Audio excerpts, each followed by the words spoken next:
Hello everyone. I hope आज सुबह का कॉन्टेस्ट दिया होगा। आज 8 बजे जो स्टार्ट हुआ कॉन्टेस्ट काफ़ी बिगनर फ्रेंडली था। ना तो कोई बड़ा एल्गोरिथम, ना कोई डेटा स्ट्रक्चर, ना ग्राफ, ना बाइनरी रिसर्च, बिल्कुल सिंपल सीधा क्वेश्चंस थे। और बिगनर फ्रेंडली इसलिए बोल रहा हूँ क्योंकि इसमें कोई ना तो कोई डेटा स्ट्रक्चर ना एल्गोरिथम, तो बिल्कुल इंट्यूशन बेस्ड और कितना एज के साथ सोच पा रहे हो, तो काफ़ी अच्छा टॉपिक है, अच्छा कॉन्टेस्ट था। और ऐसे ऐसे क्वेश्चंस थे कि जिन पे आप सॉल्व करने के बाद भी बैठ के सोच सकते हो उनके बारे में और काफ़ी कुछ सीख सकते हो। तो अभी तो सबसे पहले हम बी, जो सेकंड क्वेश्चन है वो डिस्कस करते हैं। क्वेश्चन में ये दे रखा है कि determine if a cell is reachable at a given time. हमें चार इंटीजर दे रखे हैं और एक टाइम दे रखा है। हमें बताना है कि एस एक्स और एस एक्स वाई से स्टार्ट करके क्या हम एफ एक्स एफ वाई तक पहुंच पा रहे हैं इन टाइम टी, और एग्जैक्टली टाइम टी। ऐसा नहीं है कि विद इन करना है। हाँ, हमें एग्जैक्टली 30 सेकंड्स के बाद वहाँ पर होना है एस एक्स एक्स वाई पे। ठीक है। 2D ग्रिड इनफाइनाइट है। एस एक्स एस वाई जो कोऑर्डिनेट्स है, हमें सॉरी यहाँ पर हाँ यहाँ पर स्टार्ट करेंगे। एंड हम कितनी डायरेक्शन में मूव कर सकते हैं, एनी एडजेसेंट सेल्स। और 8 सेल्स है हमारे आसपास, मतलब हमने स्टार्ट किया एस एक्स एस वाई से। हम हर सेकंड हमें किसी डायरेक्शन में मूव करना पड़ेगा। हम ऐसे नहीं कि एक जगह जाके बैठ गए। और 8 सेल्स में कहीं भी जा सकते हैं, 8 डायरेक्शंस में कहीं भी। और 30 सेकंड्स के बाद हमें एफ एक्स एफ वाई पे होना चाहिए। और हमें बस ये ट्रू और फॉल्स रिटर्न करना है, हमें पाथ रिटर्न नहीं करना कि क्या पाथ लिया, ये सब कुछ नहीं। हमें एग्जैक्टली रिटर्न करना है कि पॉसिबल है कि नहीं, सिर्फ ट्रू या फॉल्स। ठीक है। तो ये दो एग्जाम्पल दे रखे हैं कि स्टार्ट करे और एंड करे और टाइम टी में। ठीक है। इसमें देखो, मतलब जो फर्स्ट चीज़ दिमाग में आती है कि एटलीस्ट एक बिगनर के दिमाग में आएगी कि हमें दो कोऑर्डिनेट्स दे रखे हैं, हम उसमें से कुछ डी एफ एस या बी एफ एस या किसी तरीके का ट्रेवर्सल कर करके पहुंचना चाहेंगे एफ एक्स एफ वाई पे, और देखेंगे क्या ये पॉसिबल है कि नहीं। ठीक है। और इस इस अप्रोच में क्या इशू है, सिर्फ सिर्फ इशू नहीं है, इसमें क्या चीज़ देखने की है इस टाइप के क्वेश्चन में, कि हमें जो डायरेक्शन दे रखी है, हम 8 डायरेक्शन में मूव कर सकते हैं, टोटल 8 डायरेक्शन पे। और इसलिए और हमें पाथ भी नहीं बताना, हमें सिर्फ ये बताना है कि पॉसिबल है कि नहीं। तो जो डायरेक्शंस क्योंकि 8 दी हुई है, जो एक्स जो हॉरिजॉन्टल और वर्टिकल है, दोनों के दोनों इंडिपेंडेंट हो गए हैं। इंडिपेंडेंट किस तरीके से, कि अगर मेरे को एक्स किसी एक्स कोऑर्डिनेट पे जाना है और किसी वाई कोऑर्डिनेट पे जाना है, तो मैं दोनों पे इंडिपेंडेंटली पहुंच सकता हूँ। इंडिपेंडेंटली मतलब मैं वाई एक्सेस का अलग से देखूँ, एक्स एक्सेस का अलग से देखूँ। क्योंकि अगर मुझे x4 पॉइंट्स एक्स एक्सेस पे मूव करने हैं और 5 पॉइंट्स वाई एक्सेस पे मूव करने हैं, मैं दोनों को इंडिपेंडेंटली कर सकता हूँ।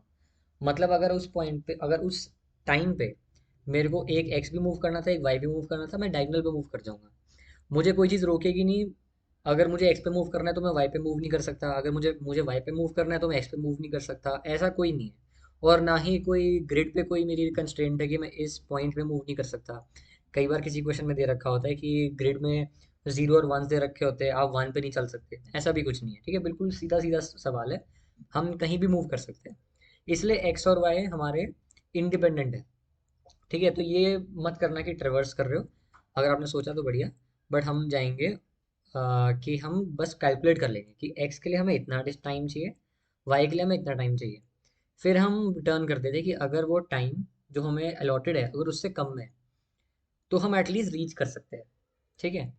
तो अभी हमने क्या बोला कि अगर हम एस एक्स और एस वाई कोऑर्डिनेट पे हैं, ठीक है, और हमें पहुंचना है एफ एक्स एफ वाई पे। मान लो हमें यहाँ पर पहुंचने में लग रहा है टी टाइम, टी एक्स, और यहाँ पहुंचने में लग रहा है टी वाई। तो हमें जो मैक्सिमम टाइम लगा, क्योंकि ये दोनों इंडिपेंडेंट है, प्लीज़ नोट, क्योंकि ये दोनों इंडिपेंडेंट है, एस एक्स और एफ वाई, मेरा स्क्रीन दिख रहा होगा आपको। क्योंकि ये दोनों इंडिपेंडेंट है तो मेरा जो टाइम टेकन होगा finally, time taken to reach F X F Y, वो होगा max of T X T Y.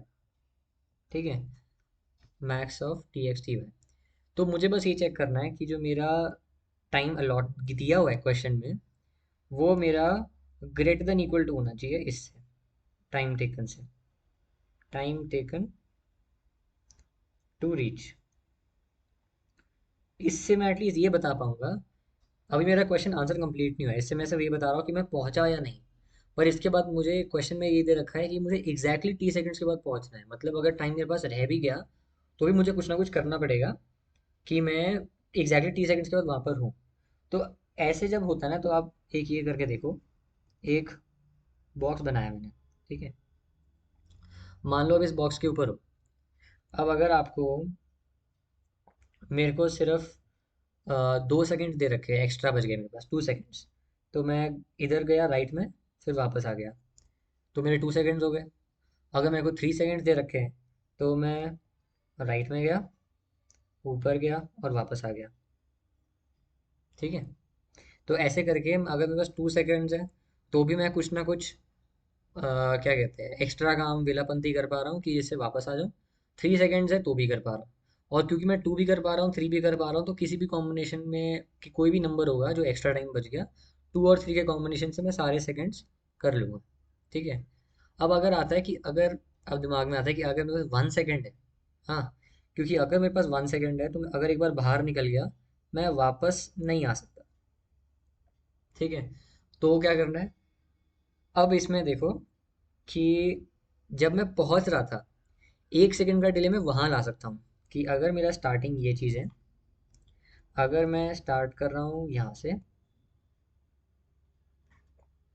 और मेरे को पहुँचना है यहाँ पे, ठीक है, मान लो मैं ऐसे कुछ मूव कर रहा था, इस पॉइंट पे मूव करा, फिर इधर गया, फिर इधर गया, ठीक है।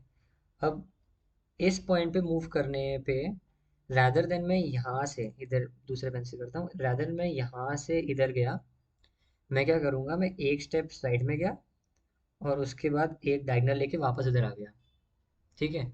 और यहाँ पर देखोगे, इधर मैं 1 स्टेप ले रहा था, अगर मैं यहाँ से जाता और इधर से मैं इस वाले पाथ से, इस वाले पाथ से मैं कितने 2 स्टेप्स लिया, तो मैंने 1 स्टेप का डिले ऐड कर दिया।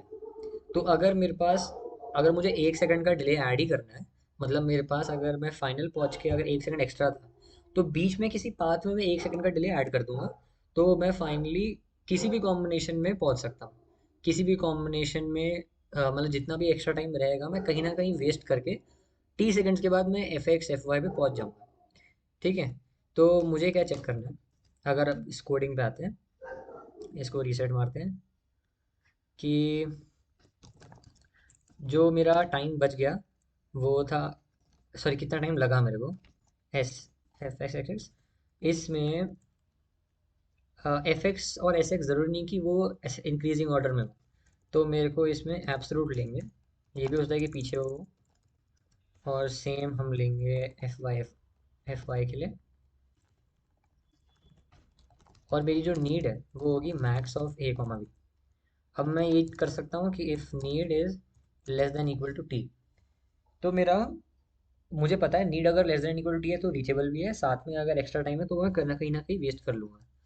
अब इसमें क्या आता है, एक एच केस आता है, इसको अगर आप सबमिट करोगे तो इशू एक एरर आएगा, और वो कहाँ पर आएगा, कि अगर एस एक्स एफ वाई पहले से ही सेम है, S X F Y, F X F Y दोनों सारे बराबर है, मेरा स्टार्टिंग भी इधर ही एंड भी इधर है, तो मेरे को एटलीस्ट 2 सेकंड चाहिए इस पे घूम के वापस आने में। 2 सेकंड चाहिए, मतलब जो मेरा टी दे रखा हो वो एटलीस्ट 2 होना चाहिए। अगर वो 1 हुआ, मतलब मुझे 1 सेकंड बाहर निकलने में लगा, मैं वापस कभी नहीं आ सकता, इसलिए टी मेरा 1 कभी नहीं हो सकता। 2 या 2 से ज़्यादा होगा तो मैं कर लूँगा। अगर यहाँ पर 2 है तो मैं जाके बाहर आ गया, 3 आ गया तो मैं एक ट्रायंगल बना के बाहर आ गया, ऐसे करके मैं कर सकता हूँ, ठीक है। तो इसमें जो एच केस है कि इफ़ नीड इक्वल ज़ीरो, मतलब अगर मेरे दोनों बराबर थे तो मेरा T should not be equal to 1, and that's it. और नीड इसको सबमिट करते हैं, एक्सेप्टेड, ठीक है। सो दैट वाज, अब ये हमारा फर्स्ट, ये था हमारा सेकंड क्वेश्चन। अब इसी को देखना है, ये क्वेश्चन की डिफिकल्टी मीडियम दे रखी है। मैं इस क्वेश्चन को बिगनर्स के लिए बहुत रिकमेंड करूंगा, अभी क्वेश्चन खत्म नहीं हुआ है, बहुत रिकमेंड करूंगा कि इस पे सोचो, विचार करो इसके ऊपर। ठीक है, क्यों क्यों मैं ऐसा कह रहा हूँ? क्योंकि इसमें डायरेक्शन हमें 8 दे रखी थी, हम 8 डायरेक्शन में मूव कर सकते हैं। तो हमारा, क्योंकि हम 8 डायरेक्शन में मूव कर पा रहे हैं, हमारा ए और बी, सॉरी एक्स और वाई है, वो पूरा कंप्लीटली इंडिपेंडेंट है।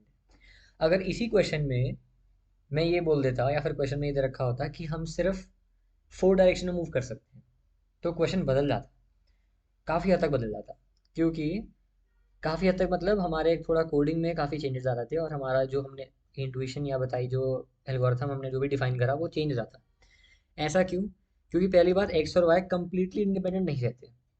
ठीक है, अगर ऐसा होता, अगर 4 डायरेक्शन में मूव कर पा रहा हूँ, अगर मैं एक्स में मूव कर गया तो उस टाइम पे वाई पे मूव नहीं कर पा रहा, और अगर मैं वाई पे मूव कर गया उस टाइम पे एक्स में मूव नहीं कर पा रहा, तो मेरा वो चीज़ लिमिट हो गई। तो अगर वैसा होता तो मेरा क्या होता? अगर ए और बी तो मेरे सेम रहेंगे, ए और बी है, मेरे कितने स्टेप्स लग रहे हैं वहाँ जाने में, नीड जो आती है वो मेरी ए प्लस बी रहती है। ठीक है, क्योंकि मेरे को ए वाले भी करने हैं, बी वाले भी करने हैं। पहले भी मैं साइमल्टेनियसली कर रहा था, अभी मुझे ए और बी अलग अलग करने हैं। और साथ में जो मेरा नीड होता, यहाँ पर तो मैंने कर दिया कि ऐसे मैंने वो कर दिया। उस टाइम पे क्या होता, मैं एक रिमेनिंग डिस्कस करता, remaining is equal to T minus need. अगर मेरा नीड ग्रेटर देन टी है, तब तो रिटर्न फॉल्स कर ही देता मैं।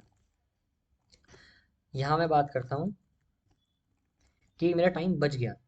अगर हमारे सिर्फ 4 डायरेक्शन मूव कर सकते तो रिमेनिंग टाइम को हम किस तरीके से यूज़ करेंगे? उस केस में अगर मेरा रिमेनिंग रिमेनिंग इज